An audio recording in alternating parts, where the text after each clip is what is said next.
Hello welcome friend, तपाईहरुलाई स्वागत छ नेपाली मोबाइल सोलुसनमा। म समर लामा आज फेरि नयाँ टिप्सको साथमा म उपस्थित भइसकेको छु। आज म तपाईहरुलाई बताउन गइरहेको छु यस्तो एप्लिकेसन जुन बिल्कुलै नयाँ अनि तपाईहरुको लागि एकदमै फ्री, जुन एप्लिकेसनबाट तपाईहरुले मोबाइललाई स्टाइलिश त बनाउनुहुन्छ र साथसाथै एकैचोटी 40 वटा भन्दा बढी एप्स तपाईले चलाउन सक्नुहुन्छ।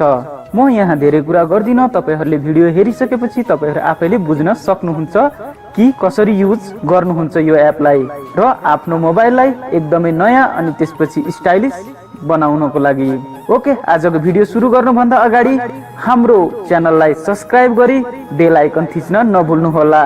ओके, सुरु गर्दैछु आजको भिडियो।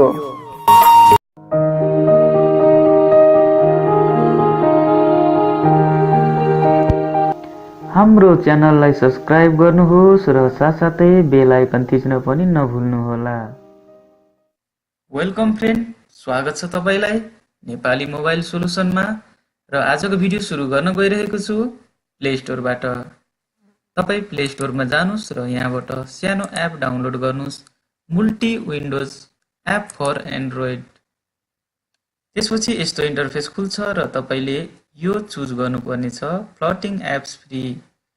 यसमा क्लिक गर्नुस् र यहाँ देख्न सक्नुहुन्छ यसको रेटिङहरु एकदमै राम्रो छ, हरेक कुराहरु एकदम राम्रो छ। तपाईलाई फ्रीमा 41 वटा एप चाहिँ यसले युज गर्न सक्नुहुन्छ र अर्को अमेजिङ कुरा पनि छ, म तपाईलाई एकछिनपछि बताउने छु।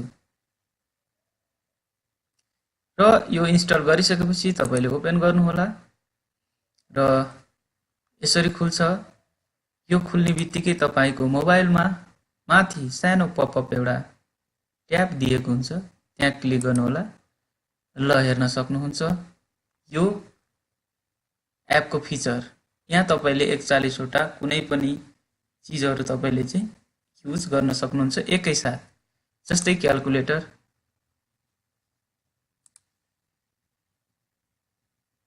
तपाईले क्याल्कुलेटर यसरी कहीं पनि लगेर फिक्स गर्न सक्नुहुन्छ यसलाई। र यो ट्याबलाई तपाईले चाहे अनुसारले सानो ठुलो बनाउन सक्नुहुन्छ। जति सानो बनाउन चाहनुहुन्छ त्यति सानोमा यो एडजस्ट हुन्छ। र तपाईले यसैगरी अर्को प्लस लिएर आउन सक्नुहुन्छ, क्यालेन्डर, क्यामेरा, हरेक कुराहरु, डायल प्याड। यसरी तपाईले चाहिँ यो 41 वटा फिचरलाई तपाईले यसरी ट्याबमा युज गर्न सक्नुहुन्छ। र यसको अर्को रहेको छ एकदमै मेन फिचर, कस्टमाइज फिचर रहेको छ। राइटपट्टि साइडमा स्लाइड गर्नुहोस् र यस्तो विन्डो खुल्छ, एक्टिभ विन्डोज। यसमा तपाईले कस्टमाइज गर्न सक्नुहुन्छ। यहाँनिर केही एपहरु देखिरहनु भएको छ, यसमा तपाईले आफूले चाहे अनुसारको एप यसमा राख्नु भएर र डाइरेक्ट त्यो एप भित्र जान सक्नुहुन्छ। जस्तै म तपाईलाई देखाइरहेको छु। फेरि यो आइकनमा क्लिक गर्नुस् र सेटिङमा जानुस् र यहाँ देखिरहनु भएको छ फ्लोटिङ मेनु, यसमा क्लिक गर्नुस् र यहाँ देखिरहनु भएको छ आइटम्स साइडमा, यसमा क्लिक गर्नुस्। त्यसपछि तपाईले यहाँनिर यो रातो क्रस देख्नु भएको छ, यो कुनै पनि एप तपाईलाई चाहिदैन भने यसलाई हटाउन सक्नुहुन्छ यो क्रसमा क्लिक गरेर। र यहाँ प्लस आइकन देख्नु भएको छ, यहाँ तपाईले चाहे अनुसारले आफ्नो एपलाई एड गर्न पनि सक्नुहुन्छ।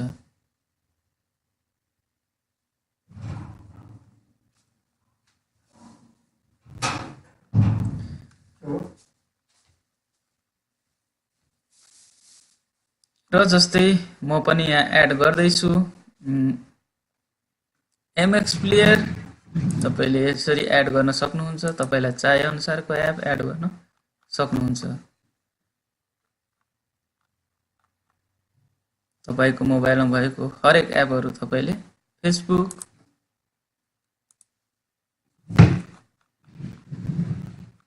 तपाईले यसरी नै एक एक गरी प्लस गर्दै एड गर्न सक्नुहुन्छ हरेक कुराहरु। मेसेन्जर र यो एप तपाईले त्यो साइडमा तपाईलाई स्लाइड गरिसकेपछि तपाईले यहाँ देख्न सक्नुहुन्छ र यहाँबाट तपाई डाइरेक्ट त्यो साइडमा जान सक्नुहुन्छ र एकदमै इजी र एकदमै स्टाइलिश फिचर रहेको छ यो एपको। र यो एप डाउनलोड गरेर युज गरेर आफ्नो मोबाइललाई स्टाइलिश बनाउनुहोस् भन्दै आजको भिडियो के कस्तो लाग्छ तपाईले कमेन्ट बक्समा कमेन्ट गर्न नभुल्नुहोला र साथै हाम्रो च्यानललाई सब्स्क्राइब गरी बेल आइकन थिच्न पनि नभुल्नुहोला। नेक्स्ट भिडियोमा भेट्ने बाचाको साथमा आजलाई छुट्न चाहन्छु। हस्त बाई बाई।